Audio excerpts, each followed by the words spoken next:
မင်္ဂလာပါဣဇရာမတ်စာလေ့လာခြင်းကနေပြန်လည်ကြိုဆိုပါရစေဒီနေ့မှာတော့ဣဇရာမတ်စာအခန်းကြီး၄အငယ်၄ကနေ6ထဲမှာပါတဲ့အကြောင်းအရာလေးနဲ့ပတ်သက်ပြီးတော့စိတ်မပြတ်ပါနဲ့ဆိုတဲ့ခေါင်းစဉ်လေးနဲ့ကျွန်မအနေငယ်လေးခွန်အားပေးချင်ပါတယ်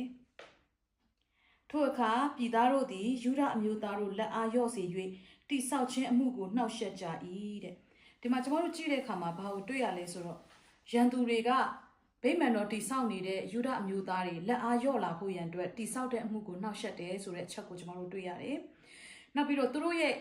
ယူဒလူမျိုးတွေရဲ့အကြံတွေကိုဖျက်ဆီးဖို့ရန်အတွက်ကုရုမင်းလက်ထက်ကနေဒါရိမင်းအထိလက်ထက်ထိတိုင်မှရှေ့နေတွေကိုငှားပြီးတော့လောက်ရကန်ရခတ်အောင်လှုပ်ဆောင်မယ်ဆိုတဲ့အချက်တွေကိုတွေ့ရတယ်။တော့ဒီနေ့ဒီအပိုက်ကလေးကိုကျွန်တော်တို့လေ့လာခြင်းအပြင်နှစ်ချက်နဲ့ကျွန်မအနေငယ်လေးဝင်ငှချင်ပါတယ်။နံပါတ်1ကပါလဲဆိုရင်စိတ်ပြတ်အားလျော့အောင်ရန်သူဟာအမြဲတမ်းလှုပ်ဆောင်တတ်တယ်ဆိုတဲ့အချက်ဖြစ်တယ်။ဖခင်ရဲ့အလိုတော်နဲ့အညီအသက်ရှင်သွားလာနေတဲ့သူတွေရဲ့အသက်တာထဲမှာစိတ်ပြတ်အားလျော့သွားဖို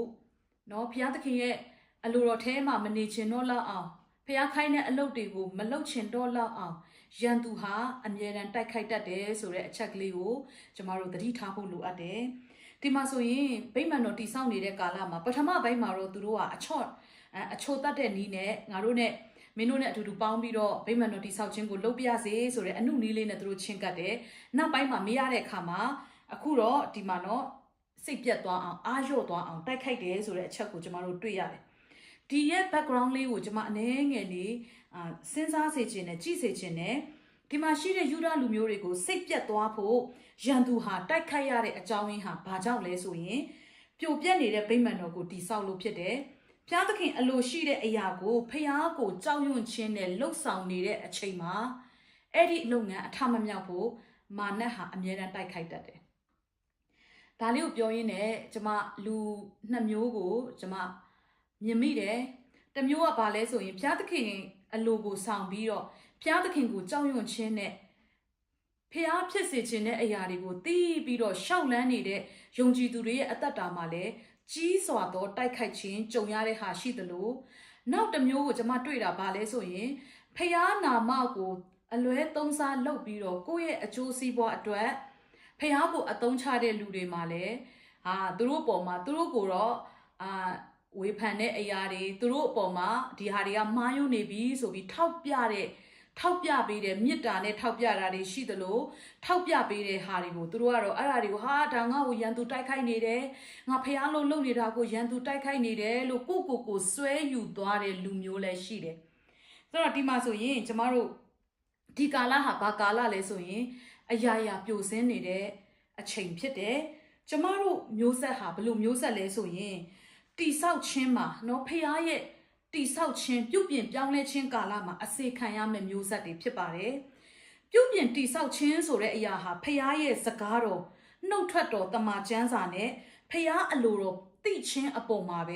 လှုပ်ဆောင်လို့ရပါတယ်ဒီနေ့ကျမတို့အသက်တာထဲမှာနိုးထမှုဆိုတာနိုးထမှုတွေပြုပြင်ပြောင်းလဲမှုတွေအဲ့ဒီအရာတွေအားလုံးဟာဖျားရဲ့နှုတ်ကပတ်တော်ပေါ်မှာသိခြင်းအပေါ်မှာပဲအခြေပြုပြီးတော့အခြေခံပြီးတော့ဖြစ်ပေါ်လာတဲ့အရာတွေဖြစ်တယ်။ယခုချိန်မှာကျမတို့မြောက်များစွာသောဩဝါဒတွေသတင်းစကားတွေကအများကြီးပေါ်လာတဲ့ကာလဖြစ်တယ်။ကျမအားပေးခြင်းနဲ့ဒီနေ့ဝိညာဉ်နဲ့ပဲအသစ်မှာနဲ့နဲသောအရာတွေကိုလူတွေကိုချပြခြင်းနဲ့ဆိုတဲ့အရာတွေကောင်းပါတယ်။ယုံကြည်ခြင်းမှာငါတို့ဟာပြုပြင်ပြောင်းလဲခြင်းကိုလှုပ်ဆောင်နေတယ်ဆိုတဲ့အဖွဲ့တွေလည်းကောင်းပါတယ်။တခုပါပဲကျမတို့သတိထားရမယ်။နှုတ်ကပတ်တော်ကိုလိုချင်တဲ့အပိုင်းနဲ့လိုရဆွဲပြီးအနက်ဖွင့်လို့မရပါဘူး။နှုတ်ကပတ်တော်ကိုတော့တကယ်ပဲသူ့ရဲ့အခြေခံအုံမြင့်ပြောချင်တဲ့စကားတွေနော်တကယ်ပဲမှန်ကန်စွာအနက်ဖွင့်နိုင်ဖို့ဆိုတာနေ့စဉ်မပြတ်ကျမတို့သင်ယူနေရမယ့်အရာဖြစ်ပါတယ်အဲ့ဒါကြောင့်ဒီနေ့အားပေးခြင်းနဲ့ဖခင်အလိုတော်ရှိတဲ့အရာကိုလှုပ်ဆောင်နေတဲ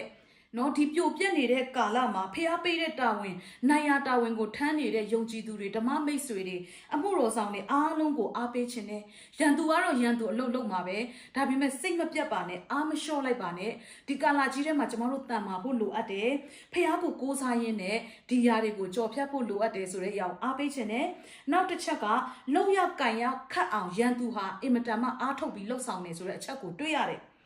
်အရာရာဖြိုချခြင်းခံနေရတဲ့ကာလတွေမှာကျမတို့ရောက်နေတဲ့အခါမှာစပားပင်တွေထက် မြက်ပင်တွေကအခုချိန်မှာပို့ပြီးတော့စိမ့်လန်းဆိုပြနေတဲ့ကာလဖြစ်တယ်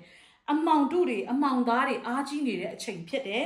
ဆိုတော့ဒီမှာကျမတို့ကိုဖျားကိုကြောက်ရွံ့တဲ့သူတွေလည်းတဖြည်းဖြည်းနဲ့ညော့နေလာတဲ့အချိန်ဖြစ်တယ်အဲ့ဒါကြောင့်ဒီနေ့ဖျားအလိုရှိတဲ့အရာတွေကိုကျမတို့ရှာဖွေလှုပ်ဆောင်ခြင်းအပြင်ဖျားကိုကြောက်ရွံ့ခြင်းအပြင်ဖျားသခင်နဲ့ဆိုင်တဲ့အရာတွေပေါ်မှာသစ္စာရှိခြင်းအပြင်ဒီနေ့